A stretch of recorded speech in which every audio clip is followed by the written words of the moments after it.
প্রাকৃতিক সৌন্দর্য আসলেই মনোমুগ্ধকর। আর সেটা যদি হয় জাফলং, তাহলে তো আর কোনো কথাই নেই। এটা হচ্ছে জাফলং এর জিরো পয়েন্ট, আর পাশে মেঘালয় রাজ্য।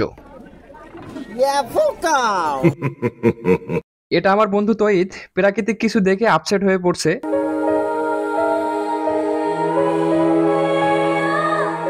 এদের অপোজিটে রয়েছে মেঘালয় রাজ্য।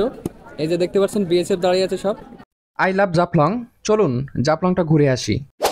আসসালামু আলাইকুম everyone, welcome to my new blog. Right now আমি এখন রয়েছি সিলেট শহরে। আজকে আমাদের গন্তব্যস্থান হচ্ছে জাফলং। আর একদিনে জাফলং এ কোথায় কোথায় ঘোরা যায় সবকিছুই দেখাবো আজকের এই ভিডিওতে। এজন্য ভিডিওটি না টেনে সম্পূর্ণ দেখার অনুরোধ রইল। সুপ্রিয় দর্শক, প্রথমেই আপনাদের সাথে শেয়ার করব আপনারা সিলেট শহর থেকে জাফলং এ কিভাবে যাবেন। ঢাকা থেকে সিলেটে আমরা সবাই বাইকে আসছি, আর সিলেট থেকে জাফলং এ আমরা বাইকেই যাব। আর সিলেট শহর থেকে জাফলং এর দূরত্ব প্রায় 63 কিলোমিটার। সিলেট শহর থেকে আপনি বাস, সিএনজি, লেগুনা বা মাইক্রোবাসে করে আপনি জাফলংয়ে যেতে পারবেন। সেক্ষেত্রে বাসে গেলে আপনার জনপ্রতি ভাড়া লাগবে 80 টাকা করে, এবং মাইক্রোবাস রিজার্ভ করে নিয়ে গেলে 3500 থেকে 5000 টাকার মধ্যে হয়ে যাবে, এবং সিএনজি রিজার্ভ করে নিয়ে গেলে 1200 থেকে 1500 টাকার মধ্যে হয়ে যাবে।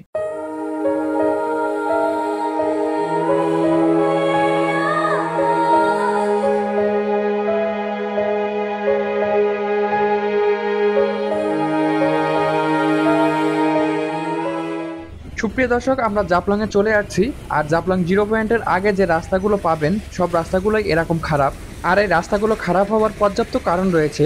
আর কারণগুলোর মধ্যে প্রধান কারণ হচ্ছে এই যে জাফলং থেকে যে পাথরগুলো ঢাকার দিকে বা বিভিন্ন জায়গায় নিয়ে যাওয়া হয়, তার কারণেই এই রাস্তাগুলো এই অবস্থা। একটা জিনিস দেখেন, আপনারা জাফলং এ বাইক নিয়ে এসে যে ফিলটা পাবেন, অন্য কিছুতেই এসে সেই ফিলটা পাবেন না।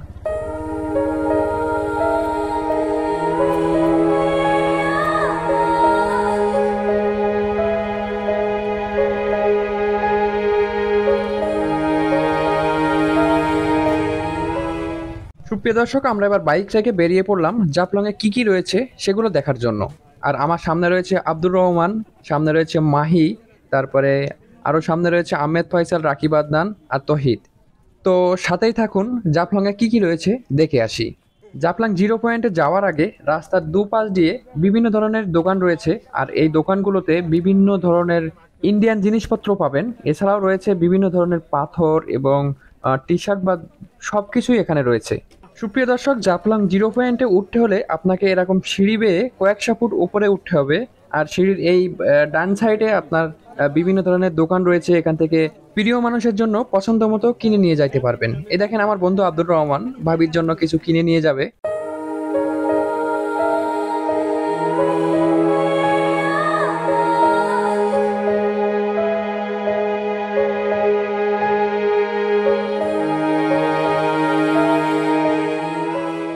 সুপ্রিয় দর্শক, আমি এখন অবস্থান করছি জাফলং এর সব থেকে উঁচু জায়গায়। এই যে দেখতে পাচ্ছেন জাফলং জিরো পয়েন্ট। আর এই জাফলং জিরো পয়েন্ট থেকে পুরো ভিউটাই আপনি দেখতে পাবেন। আর আমার সামনে দেখতে পাচ্ছেন আমার বন্ধু রাকিব আদনান ছবি তোলার জন্য চলে গিয়েছে। এখান থেকে জাফলং এর সৌন্দর্যটাই উপভোগ করতে পারবেন। আর একটা জিনিস দেখেন, আমার সামনে যে ওই যে বাড়িগুলো দেখা যাচ্ছে, ওইটা হচ্ছে মেঘালয়ের ভেতরে, ওটা ইন্ডিয়ার ভেতরে সব। আই লাভ জাফলং, সুন্দর একটা ভিউ পয়েন্ট। এখানে সবাই এসে ফটোশুট করে।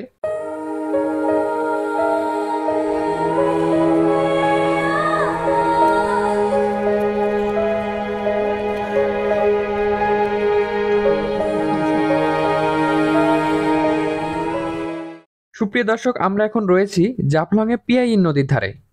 আর ওই যে দেখতে পাচ্ছেন ইন্ডিয়ান পতাকা উঠতেছে, মানে ওই ওই সাইডটা টোটালি ইন্ডিয়ার, আর এই সাইডটা বাংলাদেশের। আর এই সাইডে এই যে দেখতে পাচ্ছেন ওইটা হচ্ছে ডাউকি ব্রিজ, যেটাকে আমরা জাফলং এর ঝুলন্ত ব্রিজ নামে চিনে থাকি। আর এই যে ঝুলন্ত ব্রিজটা আপনারা দেখতে পাচ্ছেন, এখান থেকে যে ভিউ পয়েন্টটা আসলেই অসাধারণ। জাফলং এর আরেকটা জিনিস আপনাদের দেখাই, এখানে বর্ডার গুলো কেমন হয়ে থাকে। আপনারা এই দেখতে পাচ্ছেন এই যে স্টপ, এটা আমাদের বাংলাদেশের ভেতরে। আর এই যে দেখেন, এই যে পাথর দিয়ে ওরা বর্ডার দিয়ে রাখছে। আর এই যে দেখতে পাচ্ছেন ইন্ডিয়ান বিএসএফ দাঁড়িয়ে আছে এখানে। আর এই সাইডে রয়েছে আমাদের বাংলাদেশের বিডিআররা। এই যে দেখেন, এখানে বাস দিয়ে আটকানো, মানে বর্ডারটা এটাই বাস দিয়ে আটকানো।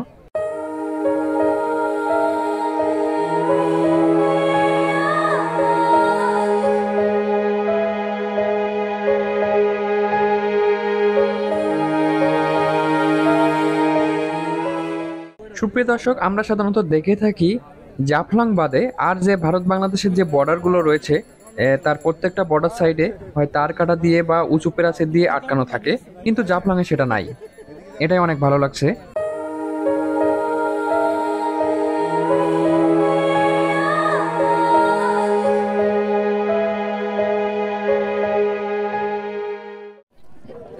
আমরা এখন অবস্থান করছি সিলেটের জাফলংয়ের 0 পয়েন্টে। আর আমাদের অপোজিটে রয়েছে মেঘালয় রাজ্য। এই যে দেখতে পাচ্ছেন বিএসএফ দাঁড়িয়ে আছে সব। এই আমরা বর্ডারের একদম সাইডেই দাঁড়িয়ে আছি। ফয়সাল, জাফলংয়ে এসে কেমন লাগছে? খুবই ভালো লাগছে। এটা দুই দেশের সীমান্তবর্তী এলাকা, দুই দেশের মানুষের মিলন ঘটেছে এখানে, সেজন্য আরো বেশি ভালো লাগছে। কারণ আমরা এখানে কাছে ইন্ডিয়ার মানুষদের দেখতে পাচ্ছি, তাদের সাথে কথা বলতে পারছি। এত কাছ থেকে কখনো আসলে দেখা হয়নি, সেজন্য আরো বেশি অনেক ভালো লাগছে। সব মিলাই খুবই ভালো লাগছে। আসলে অনেক সুন্দর জায়গা। আর এখানে সব ইন্ডিয়ান ইন্ডিয়ান টুরিস্টরা সব আছে এই যে। আর এখান থেকে মনে করেন যে একবারে সরাসরি কথা বলা যাচ্ছে তাদের সাথে, অনেক সুন্দর লাগছে। কেউ যদি আরেকটা কথা, কেউ যদি মনে করেন যে তাদের আত্মীয় স্বজন ইন্ডিয়ায় থাকে বা অনেকদিন দেখা হয় না, এই বর্ডারের মধ্যে খুবই কাছ থেকে অনেক ভালোভাবে একজন আরেকজনের সাথে কুশল বিনিময় করতে পারবে। এই ব্যাপারটা আরো অনেক ভালো লাগছে আমার কাছে। সুপ্রিয় দর্শক, আমরা এখন পিয়াই নদীতে, আর এই নদী দিয়েই আপনাকে মায়াবী ঝর্ণায় যাইতে হবে। জাফলংয়ের আরেকটি বিখ্যাত জায়গা হচ্ছে মায়াবী ঝর্ণা।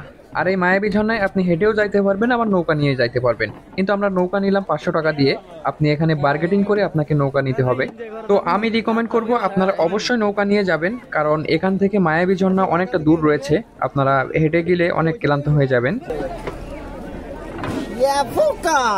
সুপ্রিয় দর্শক, জাফলংকে বলা হয় প্রকৃতি কন্যা। পাহাড়, পাথুরে নদী, ঝর্ণা এগুলো সব মিলায়ে এখানকার প্রাকৃতিক পরিবেশ মোহনীয় রূপ ধারণ করেছে। জাফলং সিলেটের গোয়াইনঘাট উপজেলায় অবস্থিত। ভারত মেঘালয় রাজ্যের খাসিয়া জয়ন্তা পাহাড়ের পাদদেশে এর অবস্থান।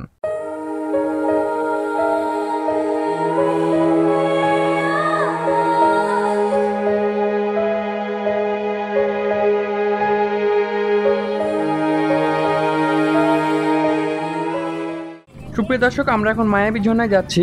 আর এই মায়াবী ঝর্ণায় যাইতে হলে আপনাকে এই পিয়াই নদীর উপরে দিয়ে যাইতে হবে। আপনাদের আবারও বলে দিতে চাই, আপনারা যখন এই ট্রলারগুলো ভাড়া করবেন তখন অবশ্যই বার্গেটিং করে তারপর ভাড়া করবেন, কারণ এখানে রেঞ্জটা অনেক বাড়িয়ে বলে তারা, এই জন্য যত কমাতে পারেন আপনারা। আমরা প্রায় চলে আসছি। ওই যে সামনে ঘাটটি দেখতে পাচ্ছেন, ওইটা হচ্ছে মায়াবী ঝর্ণার ঘাট। আমরা ওখানে নামবো, তারপর মায়াবী ঝর্ণায় যাব। তো চলুন তাহলে।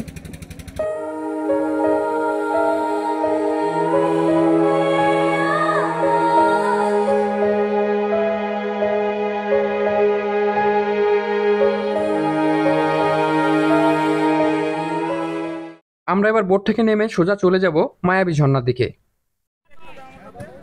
বোটে ওঠার পরে আপনাদের এরকম একটা ফাঁকা বিল পাবেন আপনারা। এই বালু ঘাট দিয়েই আপনাদের যাইতে হবে।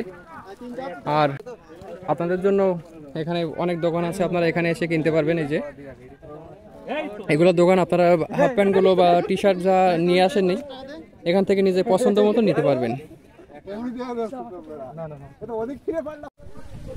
আমি এখন দাঁড়িয়ে আছি মায়াবী ঝর্ণার সামনে। আর এখানে মায়াবী ঝর্ণায় কিন্তু এখন পানি নেই। এই যে ঝর্ণা দিয়ে পানি খুব কম আসতেছে, আপনারা দেখতে পাচ্ছেন। পানি কম মানে অনেক কম এখানে। দেখেন, এটা এক এক মৌসুমে এক এক রকম থাকে এখানে পানি। এই যে দেখতে পাচ্ছেন। আপনাদের একটু ব্যাক ক্যামেরায় দেখানোর চেষ্টা করি। এই যে দেখেন, এটা হচ্ছে মায়াবী ঝর্ণা। আমরা মায়াবী ঝর্ণার সামনে দাঁড়িয়ে রয়েছি। আর আপনাদের একটু জুম করে দেখাই, ওই যে দেখতে পাচ্ছেন পানি অল্প অল্প করে পানি আসতেছে। আসলে সত্য বলতে কি, মায়াবী ঝর্ণা কিন্তু অনেক সুন্দর যদি ঝর্ণায় পানি থাকে।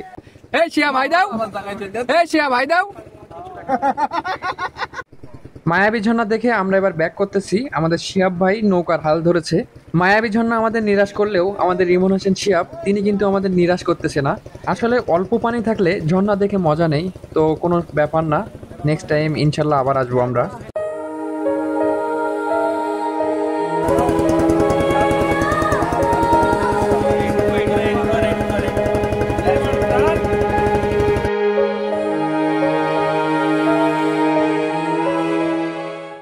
সুপ্রিয় দর্শক, আমরা এবার ব্যাক করতেছি। জাফলংয়ে থাকার কোনো জায়গা না থাকায় আমাদের আবার ব্যাক করতে হবে সিলেট শহরে। আর আজকের ভিডিওর একেবারে শেষ পর্যায়ে চলে এসেছি আমরা। তো আপনারা যেখানে থাকবেন ভালো থাকবেন, সুস্থ থাকবেন, এটাই কামনা করি। আল্লাহ হাফেজ।